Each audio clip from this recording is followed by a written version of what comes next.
Bakit hindi ka dapat matakot sa kamatayan? Pag-usapan po natin yan sa devotion natin na ito. Magandang araw po sa bawat isa sa inyo. Welcome back to our 365 Daily Devotions Seminar Edition. Binabati ko po ng maligayang karawan si Brother John Medina. Nakasama po natin dito sa Redeemers Movement sa mga gathering po natin tuwing gabi. Now, yung topic po natin ay incorruptible. Ibig sabihin ng incorruptible, hindi makukorap, hindi mamamatay, hindi mabubulok. So, incorruptible refers to the nature of God and the future resurrection bodies of believers. God Himself is incorruptible, meaning He cannot decay, grow old, or subject to death. Yung Diyos po, hindi tumatanda, hindi nabubulok, hindi namamatay. Similarly, the resurrection bodies of Christians will be incorruptible. So kung paano incorruptible yung Diyos, ganun din tayo magiging incorruptible sa muling pagbabalik ng ating Panginoong Jesucristo pag tayo ay binigyan ng panibagong katawan. Pag tayo ay binuhay mag-uli. So, free from sin, sickness, and death. Hindi na magkakasala kailanman, hindi na magkakasakit, at hindi na mamamatay. Now, maraming tatanong, magkakasala pa rin ba tayo pagkatapos pag napunta na tayo sa langit or nasa perfect creation na tayo? Pwede ba tayo magkasala kagaya nila Eva at Adan? Ang sagot po dyan ay hindi. Kasi po tayo ay magkakaroon ng katawan, kapareho ng katawan ng ating Panginoon Jesucristo nung siya'y muling nabuhay. Basically, nung nabuhay si Jesus Christ, yun yung pattern natin. Kung paanong incorruptible si Jesus, ganun rin tayo maging incorruptible. Ibig sabihin, hindi na tayo magkakasala. Tapos hindi na tayo magkakasakit, hindi na mamamatay. Wala nang pagkabulok. The promise of incorruptibility reminds us that our hope in Christ is secure and eternal. Ibig sabihin, meron talaga tayong eternal security na hindi na tayo magkakasala pa at hindi na tayo mawawalay pa sa Diyos. As we await our glorified bodies, we can be confident that God, in His perfection, will make all things new and restore what was once broken. Sabi po rito sa 1 Corinthians chapter 15:42. So is it with the resurrection of the dead. What is sown is perishable, what is raised is imperishable.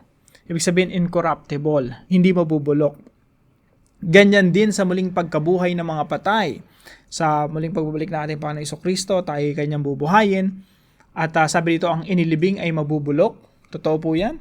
Pag nilibing tayo, mabubulok tayo. Ngunit hindi mabubulok kailanman ang muling binuhay. Pag binuhay ka ng ating Panginoong Jesucristo sa kanyang muling pagbabalik, hindi ka na mabubulok, hindi ka na mamamatay, hindi ka na magkakasakit. You are perfect forever, for eternity. Now, ito po yung katuruan po natin ngayong araw patungkol po sa kamatayan. Bakit hindi tayo dapat matakot sa kamatayan? Number 1, death is just a door to meet Jesus. Kung magkakaroon tayo ng tamang perspective patungkol sa kamatayan, hindi tayo matatakot sa kamatayan eh. Kung maunawaan natin na yung death, ay yung kamatayan ay pintuan lamang para ma-meet natin si Jesus, may excite tayo pagdating sa kamatayan. Now, ako hindi ko niro-romanticize yung death. Death is death. Yung death po resulta ng kasalanan yan, ng pagkahulog ni Adan at Eva sa kasalanan. So, hindi yan magandang bagay, no?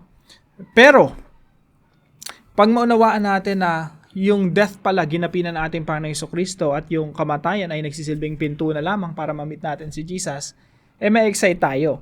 Kagaya po ni Apostol Pablo. Si Apostol Pablo, sabi niya sa Philippians chapter 1 verse 21 to 23, sabi niya, "For to me to live is Christ and to die is gain."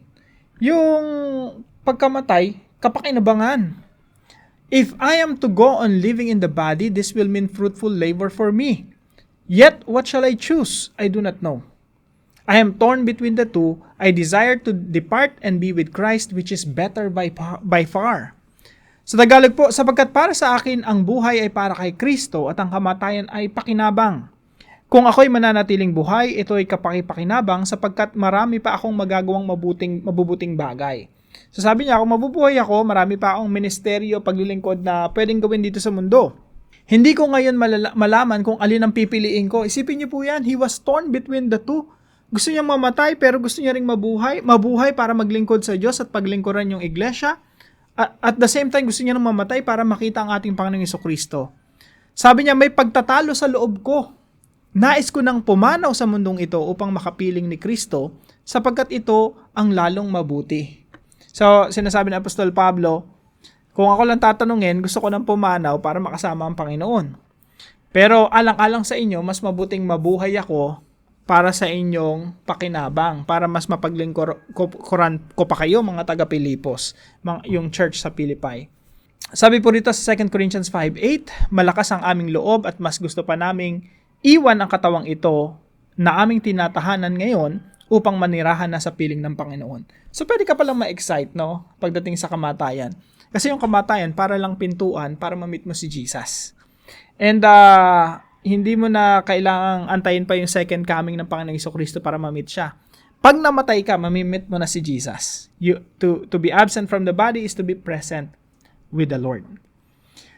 Death is just a door to meet Jesus. Pangalawa po, death is not the end, but the beginning. Sabi po sa Revelation chapter 14 verse 13, Then I heard a voice from heaven say, Write this, Blessed are the dead. Yung kamatayan, hindi pa yan pala katapusan. Kaya sabi dito, blessed, pinagpala ang mga namatay or mga namamatay who die in the Lord from now on. Yes, says the Spirit, they will rest from their labor, for their deeds will follow them. Ibig sabihin yung paglilingkod na ginawa ng mga tagapaglingkod ng Panginoon, pag sila'y namatay, yung mga ginawa nilang mabubuti, susundan pa sila hanggang sa kabilang buhay. Ibig sabihin, yung buhay mo ngayon, investment yan. Yung pagkamatay, yan yung harvest. Yung ngayon, pagtatanim. Sa pagkamatay mo, yun ay pag-ani. So, ibig sabihin talaga, napakasarap mamatay. Kasi, kapag namatay ka, anihan na yan ng iyong pagpapagal. Kaya sabi dito, pinagpala ang mga namamatay na naglilingkod sa Panginoon. At sinabi ng Espiritu, totoo nga silang pinagpala. Magpapahinga na sila sa kanilang mga pagpapagal, sapagkat sinusundan sila ng kanilang mga gawa. So, death is not the end, but the beginning. Kumbaga, sa ngayon, tayo nagtatanim, naglilingkod sa Panginoon, at nagpapagal, pero pag namatay tayo, anihan na yon. Tatanggapin natin sa Panginoon ang gantimpala. So, death is not the end. It's just the beginning of our new life together with the Lord Jesus Christ. Kumbaga, makakasama natin siya ng pangwalang hanggan for eternity. Yun, yung kamatayan, yun lang yung simula. Pangatlo po, death has been defeated by the life of Christ. Bakit tayo hindi dapat matakot sa kamatayan? Kasi po yung kamatayan ay tinalo na, ginapi na ng ating Panginoong Jesucristo. Sabi po sa 1 Corinthians chapter 15, 54-55, Death has been swallowed up in victory. Napakaganda po ng term na ginamit dito ng Apostol Pablo. Yung kamatayan, nilamon ng tagumpay ng ating Panginoong Jesucristo. Sa ibang translation po, nilupig na ang kamatayan, lubos na ang tagumpay. Death has been swallowed up in victory. Nung ang ating Panginoong Jesucristo ay namatay at muling nabuhay, nung mga pagkakataon na yon, nilamon ng buhay ng Panginoong Jesucristo yung kamatayan. At lahat ng nananampalataya sa Panginoong Jesucristo ay mabubuhay din. Dahil sa resurrection ng Panginoon, tayo rin magkakaroon ng resurrection. So, death has been defeated by the life of Christ. Kaya po dito sa verse 55, sabi rito, Nasaan o kamatayan ng iyong tagumpay? Nasaan o kamatayan ng iyong kamandag? Kaya mga kapatid, pag tayo mamamatay na, pag mamamatay na, ito yung gusto kong sabihin. Ito yung last words na gusto kong sabihin. Yung sasabihin ko kay kamatayan, Where, O death, is your victory? Where, O death, is your sting? Nasaan ang kamandag mo, kamatayan? Nasaan ang tagumpay mo, kamatayan? Ang Panginoong Hesukristo ko nagtagumpay na laban sa iyo.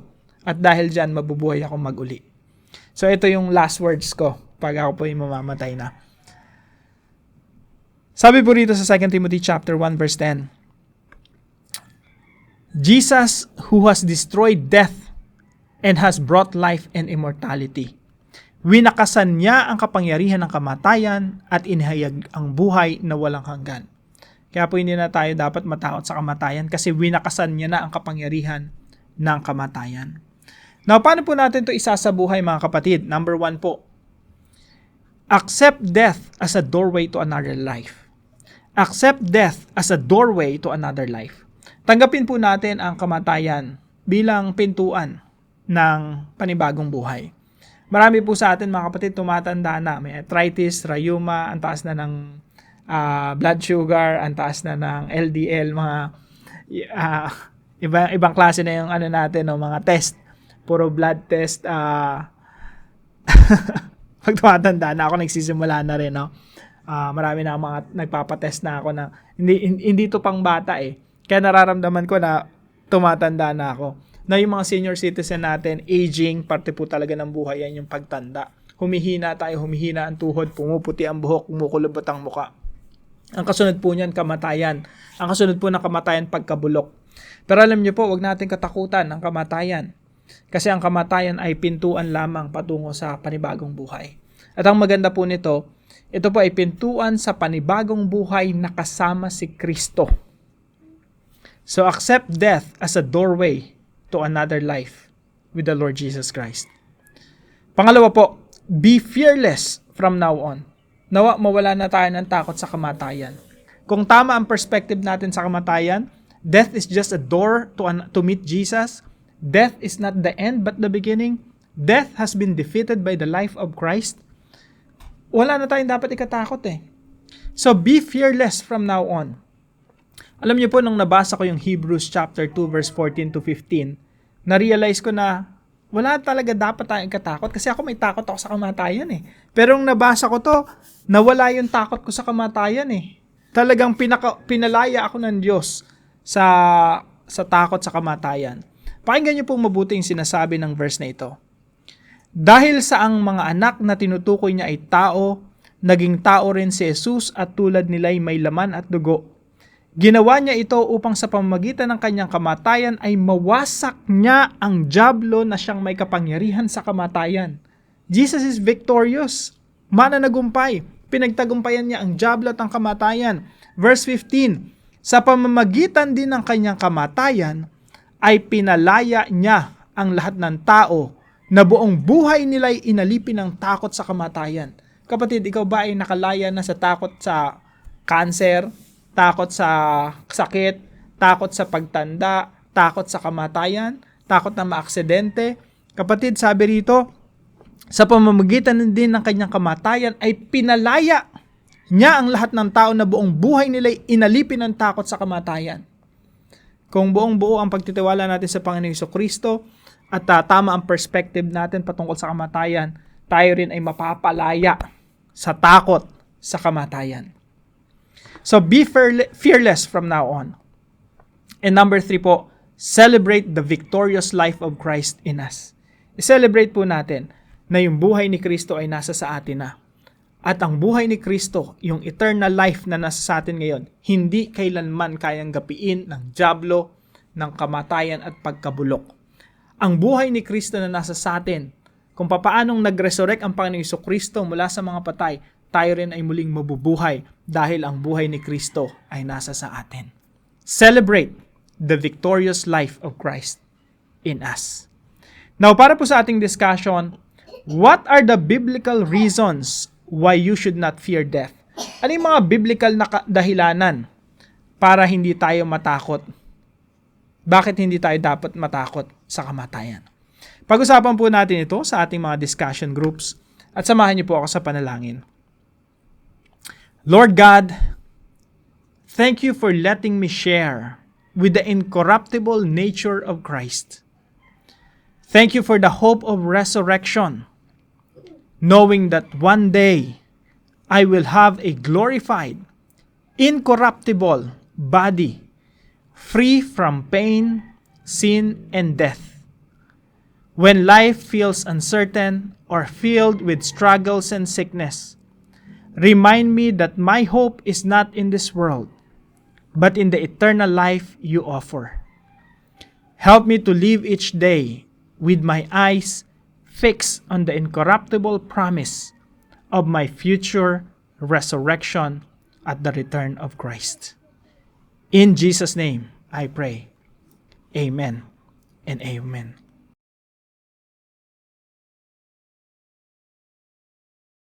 Nawa po itong devotion natin na ito ay maghatid sa atin ng tapang para harapin ang bukas. Kung tayo man ay magkakasakit, tayo man ay maaksidente, mababaldado, harapin natin ang buong tapang. Because Jesus is victorious, mananagumpay. Napagtagumpayan niya na kahit ang kamatayan. At tayo rin ay mananagumpay na kasama ang ating Panginoong Jesucristo. So wag po nating katakutan ang kamatayan. Now, gusto ko magpasalamat kay Sister Maylen na partner po natin sa devotion natin na ito. Pagpalain ka ng Panginoon, kapatid. At kung kayo po ay may natutunan sa devotion natin na ito, ipalam nyo lang po sa comment section right below this video. And please share this devotion to your family and friends. Pagpalain po kayo ng ating Panginoon at makita-kita po tayong muli bukas alas 5 ng umaga dito po sa ating Daily Devotions. See you po.